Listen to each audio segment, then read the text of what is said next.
Hi hello friends, welcome back to my channel. ಇವತ್ತಿನ ವಿಡಿಯೋದಲ್ಲಿ ಶ್ರೀಗಂಧದ ಗುಡಿ ಕನ್ನಡ ಸೀರಿಯಲ್ನ ಇವತ್ತಿನ ಸಂಚಿಕೆ ಏನಾಯಿತು ಅಂತ ನೋಡೋಣ. ಸಂಚಿಕೆ 108 ಇದು. ಹಿಂದಿನ ಸಂಚಿಕೆ ಏನಾಯಿತು ಅಂತ ನೀವೆಲ್ಲರೂ ನೋಡೇ ಇರ್ತೀರ. ಹಿಂದಿನ ಸಂಚಿಕೆಯಲ್ಲಿ ಅಣ್ಣ ತಮ್ಮಂದ್ರನ್ನೆಲ್ಲ ಕಷ್ಟಪಟ್ಟು ಒಪ್ಸಿರ್ತಾಳೆ ಚಂದನ ಭಾರತಿ ಮನೆಗೆ ಹೆಣ್ಣು ಕೇಳೋದಕ್ಕೆ. ಕಾತ್ಯಾಯಿನಿ ಮನೆಗೆ ಭಾರತಿನ ಮುತ್ತುರಾಜನ್ಗೆ. ಆಯಿತು ಹೋಗೋಣ ಬನ್ನಿ ಅಂತ ರೆಡಿಯಾಗೋಣ ಅಂತ ಹೋಗ್ತಾ ಇರ್ತಾರೆ. ಅಷ್ಟರೊಳಗೆ ನಟರಾಜ್ ಅವರು ಒಂದು ಅಣ್ಣವ್ರ ಸಾಂಗ್ ಹೇಳ್ಕೊಂಡು ಬರ್ತಾರೆ ಸೈಕಲ್ ತೊಗೊಂಡು.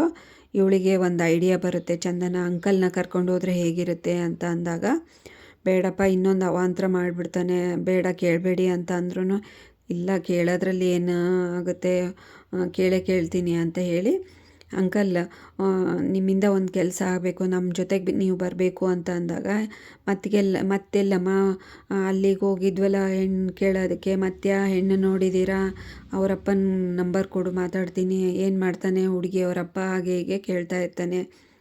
ಕಾತ್ಯಾಯಿನಿ ಆಂಟಿ ಮನೆಗೆ ಹೋಗ್ತಾ ಇದ್ದೀವಿ ಭಾರತಿನ ಕೇಳೋದಕ್ಕೆ ಅಂತ ಹೇಳಿದಾಗ ಇವನಿಗೆ ಕೆಟ್ಟ ಕೋಪ ಬಂದುಬಿಡುತ್ತೆ. ಸೈಕಲ್ನ ಒದ್ದು ಬಿಸಾಕ್ಬಿಡ್ತಾನೆ. ಏನಮ್ಮ ನಿನಗೆ ತಲೆಗಿಲೆ ಕೆಟ್ಟಿದೆಯಾ, ಸೊಸೆ ಅಂತ ತಲೆ ಮೇಲೆ ಕುಂದಿರ್ಸ್ಕೊಂಡ್ರೆ ಎಲ್ಲರಿಗೂ ರೂಲ್ಸ್ ಮಾಡಿ ನೀನೇ ಜವಾಬ್ದಾರಿ ತೊಗೊಂಡು ಮೆರೆದಾಡ್ತೀಯಾ, ನನ್ನ ಮುಂದೆ ಇವೆಲ್ಲ ನಡೆಯೋದಿಲ್ಲ, ಇದು ನನ್ನ ಮನೆ, ನನ್ನದೇ ರೂಲ್ಸ್ ನಡಿಬೇಕು, ಇಂಥದ್ರಲ್ಲೆಲ್ಲ ನೀನು ತಲೆ ಹಾಕಬೇಡ ಅಂತ ಜೋರಾಗಿ ಬೈದ್ಬಿಡ್ತಾನೆ. ಇವರೆಲ್ಲರೂ ಅಣ್ಣ ತಮ್ಮಂದರು ಶಾಕಾಗಿ ನೋಡ್ತಾ ಇರ್ತಾರೆ. ಇದು ಹೀಗೆ ನಡೆಯುತ್ತೆ ಅಂತ ಅವ್ರಿಗೆ ಗೊತ್ತಿರುತ್ತಲ್ವ.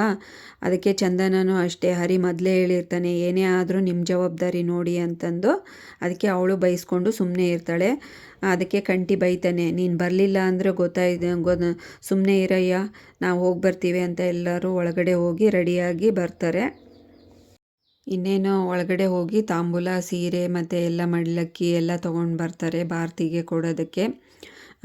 ಇವರಿಬ್ಬರು ಒಂದೊಂದು ತಟ್ಟೆ ಹಿಡ್ಕೊಂಡು ಬರ್ತಾರೆ. ಮೈ ಮತ್ತು ಕಂಟಿ ಅವ್ರ ಜೊತೆಗೆ ಬರ್ತಾರೆ. ಮುತ್ತುರಾಜನ್ಗೆ ಹೆಣ್ಣು ಕೇಳೋದಕ್ಕೆ ರೆಡಿ ಆದರು ನೋಡಿ ಹೋಗೋದಕ್ಕೆ. ಇವರು ನಟರಾಜ್ ಅವರು ಬೈದ್ರೂ ಕೇಳೋದಿಲ್ಲ, ಇವ್ರು ಹಾಗೆ ಹೋಗ್ತಾನೆ ಇರ್ತಾರೆ. ನಟರಾಜ್ ಅವ್ರನ್ನ ಹಾಗೆ ಓರ್ಗಣ್ಣಿಂದ ನೋಡಿಕೊಂಡು ಚಂದನ ಹೋಗ್ತಾ ಇರ್ತಾಳೆ. ಬೇಡ ಕಣ್ರೋ, ಹೋಗ್ಬೇಡ್ರೋ, ನಿಮಗೆ ಗೊತ್ತಿಲ್ಲ, ಅವಮರ್ಯಾದೆ ಮಾಡಿಸ್ಕೊಂಡು ಬಂದೇ ಬರ್ತೀರಾ, ಹೋಗಬೇಡಿ, ಅವ್ರು ಎಂಥ ಜನ ಅಂತ ನನಗೆ ಗೊತ್ತು, ಅಲ್ಲಿ ಟೀ ಶಾಪಲ್ಲಿ ಇದೇ ದೊಡ್ಡ ಸುದ್ದಿ ಆಗುತ್ತೆ, ನನಗೆ ಮುಖ ತೋರ್ಸೋಕ್ಕಾಗಲ್ಲ, ಅವಮಾನದಿಂದ ಊರಲ್ಲೆಲ್ಲ ಮಾತಾಡ್ಕೋತಾರೆ, ಹಾಗೆ ಹೀಗೆ ಅಂತ ಜೋರಾಗಿ ಒದರ್ತಾ ಇರ್ತಾರೆ. ಇವ್ರು ಯಾರ್ದು ಮಾತು ಕೇಳಿಸ್ಕೊಳೋದೇ ಇಲ್ಲ. ಹಾಗೆ ಭಾರತಿ ಮನೆ ಕಡೆ ಹೋಗೇ ಬಿಡ್ತಾರೆ. ಇಲ್ಲಿ ಪೇಪರ್ ಓದ್ತಾ ಇರ್ತಾನೆ ಚಿದಂಬರ. ಅಯ್ಯೋ ಕಿರಾತಕರು ಬಂದರು ಮಾವ ಅಂತ ಜೋರಾಗಿ ಓಡೋಗಿ ಹೇಳ್ತಾ, ನೋಡಿ ಬಾವ ಮಾಡೋದೆಲ್ಲ ಮಾಡಿಬಿಟ್ಟು ಈಗ ಹೆಂಗೆ ಬಂದು ನಿಂತ್ಕೊಂಡಿದ್ದಾರೆ ಕಿರಾತಕರು, ಇನ್ನೇನು ಸಾಯಿಸೇ ಬಿಡ್ತಾರೆ ನಮ್ಮನ್ನು, ಆ ಥರ ಬಂದಿದ್ದಾರೆ ನೋಡಿ ಅಂತ ಚಿದಂಬರ ಅವ್ರ ಭಾವಂಗೆ ಹೇಳ್ತಾ ಇರ್ತಾನೆ. ಹಾಗೆ ಕಾತ್ಯಾಯಿನಿ ಬಂದು, ಯಾಕೋ ಬಂದೆಮ್ಮ, ನಿನಗೆ ನಿನ್ನೆನೇ ಬೈದು ಕಳಿಸಿಲ್ವಾ ಅಂತ ಅಂದಾಗ, ಹೌದು ನಿನ್ನೆ ನಾನು ಒಬ್ಬಳೇ ಬಂದಿದ್ದು ತಪ್ಪಾಯಿತು, ಅದಕ್ಕೆ ಇವತ್ತೆಲ್ಲರನ್ನೂ ಕರ್ಕೊಂಬಂದಿದ್ದೀನಿ, ನಿನ್ನೆ ನೀವೇ ಅಂದ್ರಲ್ವಾ ಎಲ್ಲರೂ ಬಂದು ಕೇಳೋದು ಮುಖ ಇಲ್ಲ ಅವರಿಗೆ, ನಿನ್ನನ್ನು ಕಳಿಸಿದ್ದೀರಾ ಅಂತ ಅಂದ್ರಲ್ಲ, ಅದಕ್ಕೆ ನಾವೆಲ್ಲರೂ ಬಂದಿದ್ದೀವಿ ಅಂತ ಹೇಳ್ತಾಳೆ.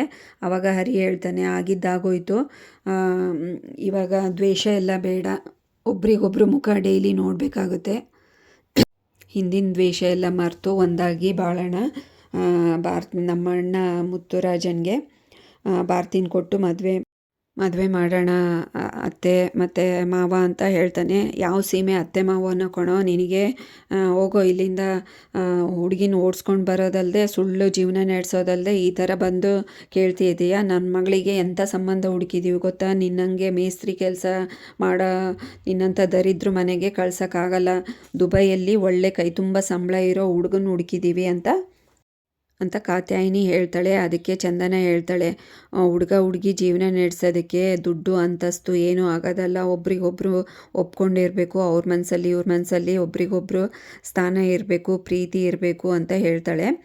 ಆವಾಗ ಈಗ ಹೇಳಿದರೆ ನಿಮಗೆ ಕೇಳಿಸಲ್ಲ, ನಿಮಗೆ ಮಾಡ್ತೀನಿ ಇರು ಅಂತಾಳೆ. ತಂದಿರೋ ತಾಂಬೂಲ ತಟ್ಟೆನ ಜೋರಾಗಿ ಎಸ್ದು ಬಿಡ್ತಾಳೆ ಅವಳ ಕೈಯಿಂದ ಇದು ಮಾಡಿ ಕಾತ್ಯಾಯಿನಿ. ಎಲ್ಲರೂ ಊರ ಜನ ಎಲ್ಲ ಬಂದು ನಿಂತ್ಕೊಂಡು ನೋಡ್ತಾ ಇರ್ತಾರೆ. ಆವಾಗ ಕಾತ್ಯಾಯಿನಿ ಹೇಳ್ತಾಳೆ, ನೋಡು ನೋಡು ಮುತ್ತು ಎಷ್ಟು ಪಕ್ಕ ಇದ್ದಾನೆ, ಭಾರತಿಗೆ ಬರೋ ಆಸ್ತಿ ಎಲ್ಲ ಹೊಡ್ಕೋಬೇಕು ಅಂತ ಹೇಳಿ ಇವ್ರನ್ನೆಲ್ಲ ಕಳಿಸಿದ್ದಾನೆ. ನನ್ನ ಮಗಳನ್ನ ಮಾಡ್ಕೊತಾನಂತೆ, ಹೆಣ್ಣು ಕೇಳಕ್ಕೆ ಬಂದಿದ್ದಾರೆ ಇವರೆಲ್ಲ, ನೋಡು ಕಿರಾತಕ, ಹಾಗೆ ಈ ಕಿರಾತಕರು ಅಂತ ಊರ ಜನಕ್ಕೆಲ್ಲ ಹೇಳಿ ಒಂಥರ ನಾಟಕ ಮಾಡೇ ಬಿಡ್ತಾಳೆ. ಊರ ಜನ ಎಲ್ಲ ನಂಬಿಡ್ತಾರೆ. ಹೌದೌದು, ಹೆಂಗಿದಾನೆ ನೋಡಿ, ಹೆಂಗಿದ್ದಾರೆ ಮಳ್ರು ಥರ ಅಂತ ಮಾತಾಡ್ಕೋತಾರೆ. ಇವಳೇನೋ ಊರು ಬಿಟ್ಟು ಬಂದಿದ್ದಾಳೆ, ಅಪ್ಪ ಅಮ್ಮನ ಇವಾಗೂ ಹಿಂಗೆ ಮಾಡ್ತಾಳೆ ನೋಡು ಅಂತ ಹುಡುಗಿಗೂ ಚಂದನಗೂ ಬೈತಾರೆ. ಚಂದನ ಅವಾಗ ಮಾತಾಡ್ತಾಳೆ, ನೀವೆಲ್ಲ ಈಗ ಮಾಡ್ತಾ ಇದ್ದೀರಲ್ಲ, ನಿಮಗೆ ಕಾಲನೇ ಉತ್ತರ ಕೊಡುತ್ತೆ, ನೋಡ್ತಾ ಇರಿ ಅಂತ, ಇದಕ್ಕೆಲ್ಲ ನೀವು ಪಶ್ಚಾತ್ತಾಪ ಪಡಲೇಬೇಕು ಅಂತ ಅಂದು ಹೊರಟೋಗ್ತಾರೆ ಎಲ್ಲರೂ. ನೀವು ನಿಮ್ಮ ಮಗಳ ಜೀವನದ ಜೊತೆಗೆ ಆಟ ಆಡ್ತಾ ಇದ್ದೀರಾ, ಇದಕ್ಕೆಲ್ಲ ನೀವು ಪಶ್ಚಾತ್ತಾಪ ಪಡಲೇಬೇಕು, ಅನುಭವಿಸ್ತೀರಾ, ನೋಡ್ತಾ ಇರಿ ಅಂತ ಅಂದು ಎಲ್ಲರೂ ಹೊರಟೋಗ್ತಾರೆ. ಈ ಕಡೆ ಮೇಸ್ತ್ರಿ ಕೆಲಸ ಮಾಡ್ತಾ ಇರ್ತಾನಲ್ಲ, ಅಲ್ಲಿ ಒಬ್ಬನು ಊರವನು ಬಂದುಬಿಟ್ಟು ನಿಮ್ಮ ಮನೆಗೂ ಮತ್ತು ನಿಮ್ಮ ಅತ್ತೆ ಕಾತ್ಯಾಯಿನಿ ಮನೆಗೂ ಒಬ್ರಿಗೊಬ್ರು ಜೋರು ಜಗಳ ಆಗ್ತಾಯಿದೆ ಮುತ್ತು ಅಣ್ಣ ಅಂತ ಅಂದಾಗ ಅವನು ಓಡೋಗ್ತಾನೆ. ಏನಾಯ್ತಪ್ಪ ಅಂತ ಎದ್ನೋ ಬಿದ್ನೋ ಅಂತ. ಈ ಕಡೆ ಎಲ್ಲರೂ ಮನೆಗೆ ತಟ್ಟೆ ಹಿಡ್ಕೊಂಡು ವಾಪಸ್ ಬರ್ತಾರೆ.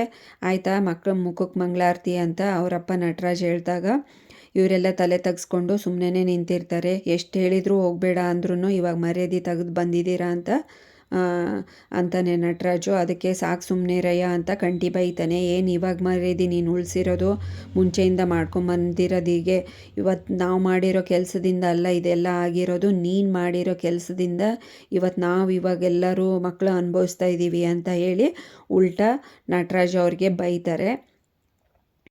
ಅಯ್ಯೋ ಇದನ್ನೆಲ್ಲ ನನಗೋಸ್ಕರ ಮಾಡಿಲ್ಲ ಕೊಂಡ್ರು, ನೀವು ನಿಮಗೋಸ್ಕರ ಇದೆಲ್ಲ ಮಾಡಿರೋದು, ಇಲ್ಲಾಂದರೆ ಅವಳು ಈ ಮನೆಯೂ ಕಿತ್ಕೊತಾ ಇರ್ತಿದ್ಲು, ನಿಮಗೊಂದು ಸೂರು ಇರ್ತಿರ್ಲಿಲ್ಲ ಅಂತ ಹಾಗೆ ಹೀಗೆ ಅಂತ ಕೂಗಾಡ್ತಾ ಇರ್ತಾನೆ. ಅಷ್ಟರೊಳಗೆ ಮುತ್ತುರಾಜ್ ಬರ್ತಾನೆ. ನೋಡಪ್ಪ ಮುತ್ತು ಏನು ಮಾಡಿದ್ದಾರೆ ಇವರೆಲ್ಲ ಸೇರಿಕೊಂಡು ಅಂತಾನೆ. ಆಯ್ತಪ್ಪ ನಾನು ಮಾತಾಡ್ತೀನಿ ರೀ ಅಂತ ಹೇಳಿ ಎಲ್ಲರೂ ಒಳಗೋಗ್ರಿ ಪ್ಲೀಸ್, ಇಲ್ಲಿ ಮಾತಾಡೋದು ಬೇಡ, ಯಾಕೆ ಇಲ್ಲೆಲ್ಲ ಹೊರಗಡೆ ನಿಂತ್ಕೊಂಡು ಮಾತಾಡ್ತಾ ಇದ್ದೀರಾ, ಮೊದಲು ಒಳಗೆ ಹೋಗೋಣ ನಡೀರಿ ಅಂತ ಹೇಳಿ ಎಲ್ಲರೂ ಒಳಗೆ ಕಳಿಸ್ತಾನೆ. ಬಾರಪ್ಪ ಮೊದಲು ಒಳಗೋಗಿ ಮಾತಾಡೋಣ ಅಂತ ಅಂದಾಗ ಅಲ್ಲಿಗೆ ಈ ಸಂಚಿಕೆಯನ್ನು ಮುಕ್ತಾಯಗೊಳಿಸ್ತಾರೆ. ನೆಕ್ಸ್ಟ್ ಸಂಚಿಕೆಯಲ್ಲಿ ಏನಾಯಿತು ಅಂತ ಕಾದು ನೋಡೋಣ. ಅಲ್ಲಿವರೆಗೂ ಈ ವಿಡಿಯೋ ನೋಡಿದ್ದಕ್ಕೆ ಎಲ್ರಿಗೂ ಥ್ಯಾಂಕ್ಸ್. ಹಾಗೆ ಈ ವಿಡಿಯೋ ಇಷ್ಟ ಆದರೆ ಲೈಕ್ ಮಾಡಿ, ಶೇರ್ ಮಾಡಿ, ಕಮೆಂಟ್ ಮಾಡಿ, ಹಾಗೆ ಚಾನಲ್ನ ಸಬ್ಸ್ಕ್ರೈಬ್ ಮಾಡ್ಕೊಳ್ಳಿ.